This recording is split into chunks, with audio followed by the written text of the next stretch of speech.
श्रीमान नरेंद्र सिंह जी तोमर, कृषि मंत्रालय के सभी अधिकारी, कृषि विभाग की पूरी टीम, बैंकिंग सेक्टर के मित्र, इन सबको मैं बधाई देता हूं, क्योंकि आज छुट्टी का दिन होने के बाद भी बैंक समेत सभी लोग इस कार्यक्रम को सफल बनाने के लिए जुटे हुए हैं। और मुझे खुशी है कि कृषि मंत्रालय ने आज का रविवार होने के बाद भी जो दिवस पसंद किया है, और उसका कारण बहुत महत्वपूर्ण है, बहुत बड़ा प्रेरक है। आज हल षष्ठी है।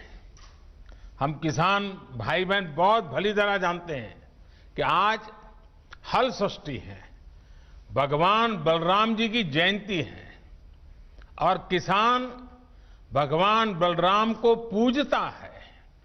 हल की पूजा करके ही अपने कारोबार को चलाता है। तो ऐसा एक पवित्र दिवस आज एक बहुत बड़ी योजना लेकर के आए हैं। मैं सभी देशवासियों को, विशेष तौर पर मेरे किसान भाइयों बहनों को हल छठ की और दाऊ जन्मोत्सव की बहुत बहुत शुभकामनाएं देता हूं। इस बेहतर पावन अवसर पर देश में कृषि से जुड़ी सुविधाएं तैयार करने के लिए 1 लाख करोड़ रुपए का विशेष फंड लॉन्च किया गया है। आज के पवित्र दिन पर लॉन्च किया गया है। इससे गांवों गांवों में बेहतर भंडारण, आधुनिक कोल्ड स्टोरेज की चेन तैयार करने में मदद मिलेगी, और गांव में रोजगार के अनेक अवसर तैयार होंगे। इसके साथ साथ 8.5 करोड़ किसान परिवारों के खाते में पलक झपकते, आपने देखा होगा, स्विच ऑन किया और पीएम किसान सम्मान निधि के 17,000 करोड़ रुपए सीधे सीधे 8.5 करोड़ किसानों के खाते में जमा हो गए। कोई बिचौलिया नहीं, कोई कमीशन नहीं, सीधा सीधा किसान के पास चला गया। संतोष इस बात का है कि इस योजना का जो लक्ष्य था, वो लक्ष्य हासिल हो रहा है। हर किसान परिवार तक सीधी मदद पहुंचे और जरूरत के समय पहुंचे, इस उद्देश्य में ये योजना सफल रही है। बीते 1.5 साल में इस योजना के माध्यम से 75,000 करोड़ रुपए सीधे किसानों के बैंक खाते में जमा हो चुके हैं। इसमें से 22,000 करोड़ रुपए था कोरोना के कारण लगे लॉकडाउन के दौरान किसानों तक पहुंचाए गए हैं। साथियों, दशकों से ये मांग और मंथन चल रहा था कि गांव में उद्योग क्यों नहीं लगते। जैसे उद्योगों को अपने उत्पाद का दाम तय करने में और उसको देश में कहीं पर भी बेचने की आजादी रहती है, वैसी सुविधा किसानों को क्यों नहीं मिलती। ये अन्याय किसानों के साथ क्यों हो रहा है। अब ऐसा तो नहीं होता कि अगर साबुन का उद्योग किसी शहर में लगा है तो उसकी बिक्री सिर्फ उसी शहर में होगी। कि साबुन तो देश के हर कोने में, दुनिया में कहीं पर भी बिक सकता है, लेकिन खेती में अब तक ऐसा नहीं होता था। जहां अनाज पैदा होता है तो किसान को स्थानीय मंडी में जाकर के ही उसको बेचना पड़ता था। इसी तरह ये भी मांग उठती रही कि अगर बाकी उद्योगों में कोई बिचौलिए नहीं है तो फसलों के व्यापार में ये बिचौलिए क्यों होने चाहिए। अगर उद्योगों के विकास के लिए इंफ्रास्ट्रक्चर तैयार होता है तो वैसा ही आधुनिक इंफ्रास्ट्रक्चर कृषि के लिए भी मिलना चाहिए। साथियों, अब आत्मनिर्भर भारत अभियान के तहत किसान और खेती से जुड़े इन सारे सवालों के समाधान ढूंढे जा रहे हैं। एक देश एक मंडी के जिस मिशन को लेकर के बीते 7 साल से काम चल रहा था वो अब पूरा हो रहा है। पहले इनाम के जरिए एक टेक्नोलॉजी आधारित एक बड़ी व्यवस्था बनाई गई। अब कानून बनाकर किसान को मंडी के दायरे से और मंडी टैक्स के दायरे से मुक्त कर दिया गया है। अब किसान के पास अनेक विकल्प है। अगर वो अपने खेत में ही अपनी उपज का सौदा करना चाहे तो वो कर सकता है, या फिर सीधे वेयर हाउस से इनाम से जुड़े व्यापारियों और संस्थानों को जो भी उसको ज्यादा दाम देता है उसके साथ फसल का सौदा किसान कर सकता है। इसी तरह एक और नया कानून जो बना है उससे किसान अब उद्योगों से सीधी साझेदारी भी कर सकता है। और मैं बताऊं, भारत के उद्योग जगत का जितना निवेश गांव और किसान में होना चाहिए था वो बहुत यानी नगण्य था, मामूली था, और उसमें हमारे कुछ कानून नियम भी आड़े आते थे। अब देखिए, जैसे आलू का किसान चिप्स बनाने वालों से फल उत्पादक यानी बागवान, जूस, मुरब्बा, चटनी, या कोई आयुर्वेदिक पौधे वाले किसान है तो फार्मेसी को, जैसे उत्पाद बनाने वाले जो उद्योग हैं उनके साथ वो पार्टनरशिप कर सकता है। इससे किसान को फसल की बुआई के समय तय दाम मिलेंगे, जिससे उसको कीमतों में होने वाली गिरावट से राहत मिल जाएगी।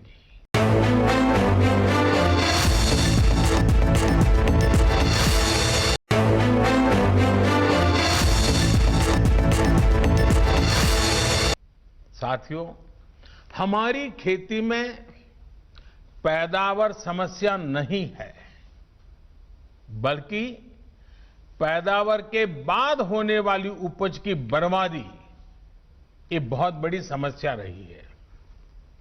इससे किसान को भी नुकसान होता है और देश को भी बहुत नुकसान होता है। इसी से निपटने के लिए एक तरफ कानूनी अड़चनों को दूर किया जा रहा है और दूसरी तरफ किसानों को सीधी मदद दी जा रही है। अब जैसे आवश्यक वस्तुओं से जुड़ा एक कानून हमारे देश में बना था और कई दशकों पहले बना था, लेकिन वो क्यों बना था? क्योंकि उस समय देश में अन्न की कमी थी, भारी कमी थी, और इसलिए उस कानून की जरूरत थी। लेकिन आज तो अन्न के भंडार इतने भरे पड़े हैं कि इस प्रकार की रोक किसान का भी, अर्थव्यवस्था का भी और कंज्यूमर का भी नुकसान होता है। लेकिन बड़ा हैरानगी है कि ये कानून अभी भी चलता रहा। जब हम दुनिया के दूसरे बड़े अन्न उत्पादक बन चुके हैं तब इस कानून की कोई जरूरत नहीं है। गांव में अगर अच्छे गोदाम नहीं बन पाए, कृषि आधारित उद्योगों को अगर प्रोत्साहन नहीं मिल पाया, तो उसका एक बड़ा कारण ये कानून स्वयं में एक बहुत बड़ा रुकावट था। और इस कानून में ये भी एक दुर्भाग्य रहा कि इस कानून का उपयोग से ज्यादा बाबुओं ने उसका दुरुपयोग किया। इससे देश के व्यापारियों को, निवेशकों को, उनको डराने का काम ज्यादा हुआ। अब इस डर के तंत्र से भी कृषि से जुड़े व्यापार को मुक्त कर दिया गया है।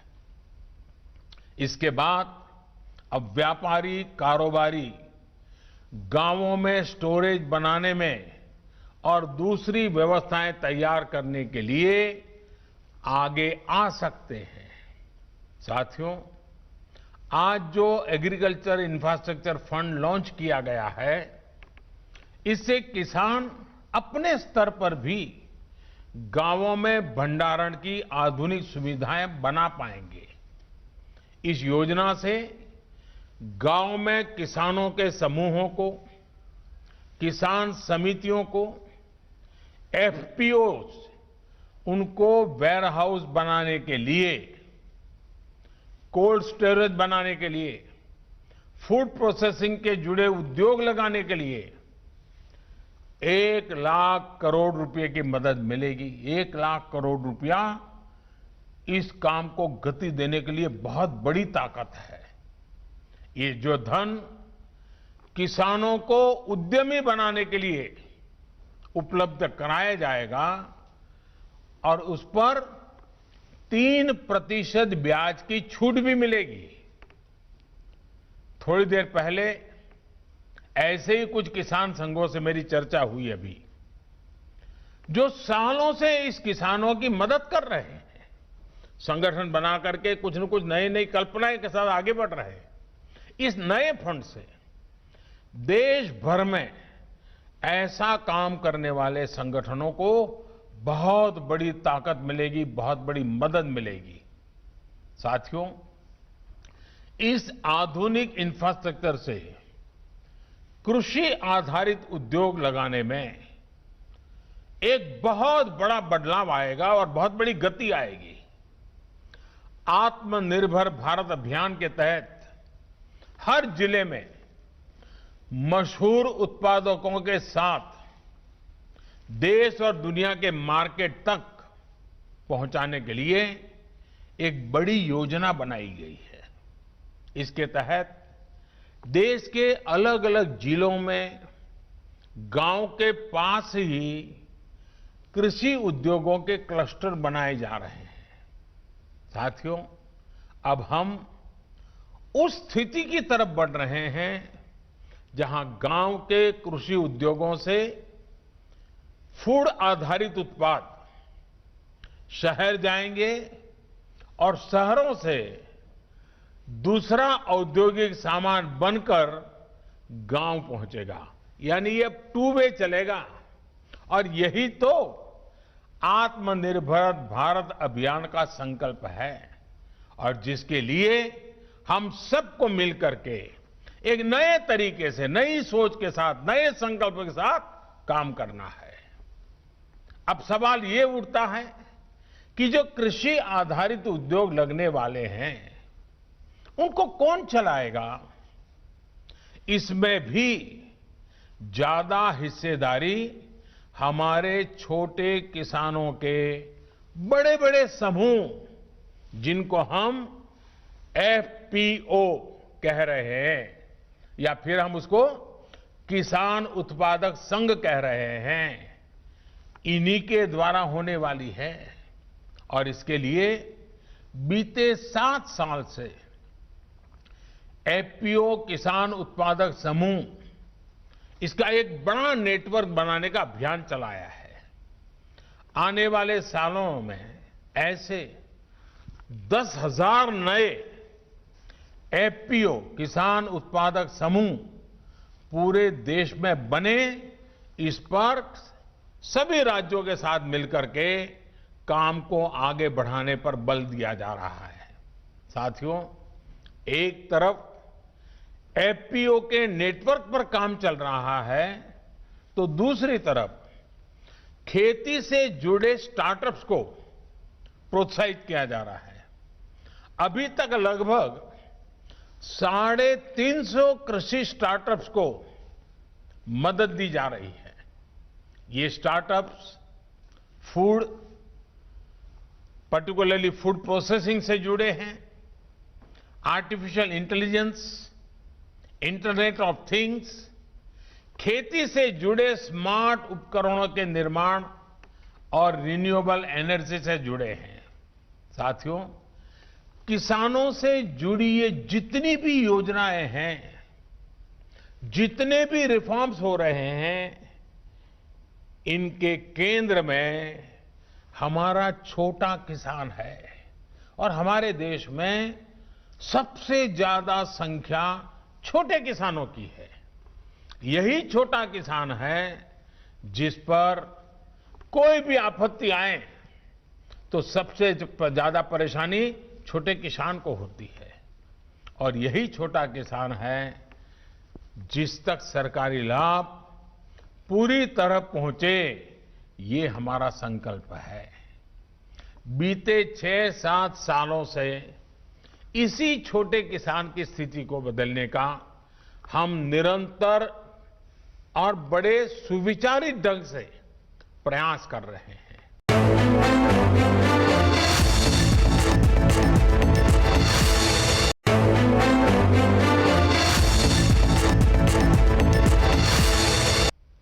छोटे किसान को देश की कृषि के सशक्तिकरण से भी जोड़ा जा रहा है, और वो खुद भी सशक्त हो, ये भी उतना ही जरूरी है। साथियों, 2 दिन पहले ही देश के छोटे किसानों से जुड़ी एक बहुत बड़ी योजना की शुरुआत की गई है, जिसका आने वाले समय में पूरे देश के किसानों को बहुत बड़ा लाभ होने वाला है। देश की पहली किसान रेल महाराष्ट्र और बिहार के बीच में शुरू हो चुकी है। अब महाराष्ट्र से संतरा, अंगूर, प्याज जैसे अनेक फल सब्जियां लेकर ये ट्रेन निकलेगी और बिना समय गंवाए बिहार पहुंचेगी।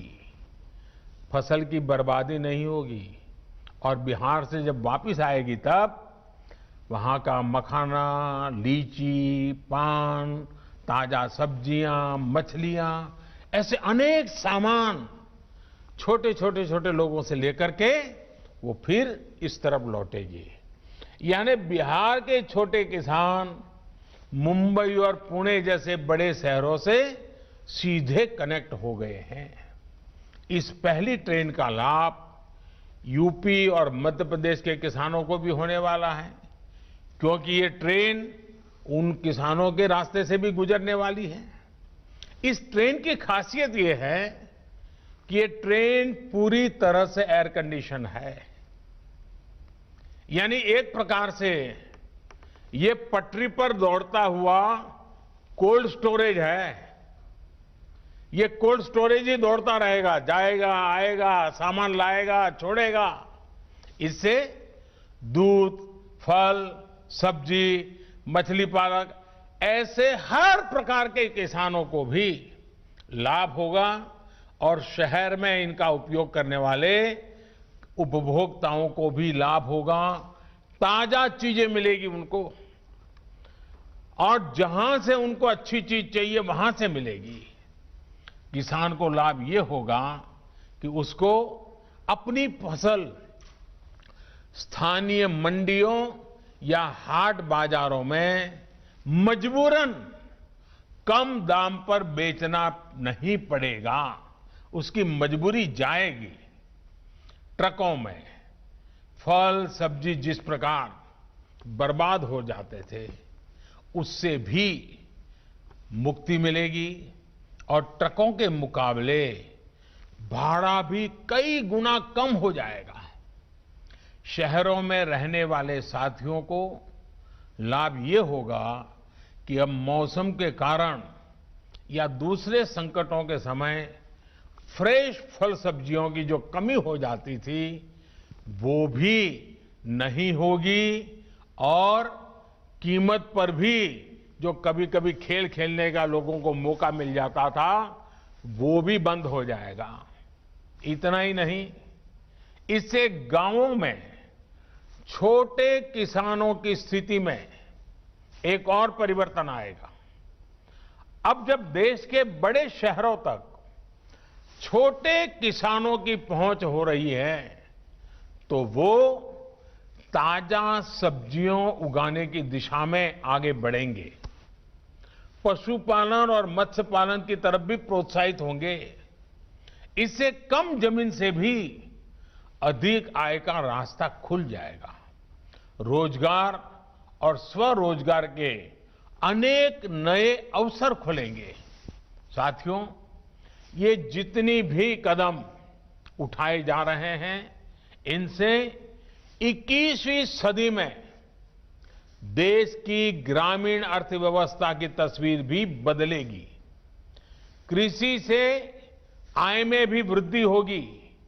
हाल में मिल गए जितने भी निर्णय लिए गए हैं, हर निर्णय आने वाले समय में गांव के नजदीक ही व्यापक रोजगार तैयार करने वाले अनेक अवसर इससे होने वाले हैं। गांव और किसान आपदा में भी देश को कैसे संबल दे सकता है, ये बीते 6 महीने से हम देख रहे हैं। ये हमारे किसान ही हैं जिन्होंने लॉकडाउन के दौरान देश को खाने पीने की जरूरी सामान की समस्या नहीं होने दी। देश जब लॉकडाउन में था तब हमारा किसान खेतों में फसल की कटाई कर रहा था और बुआई के नए रिकॉर्ड बना रहा था।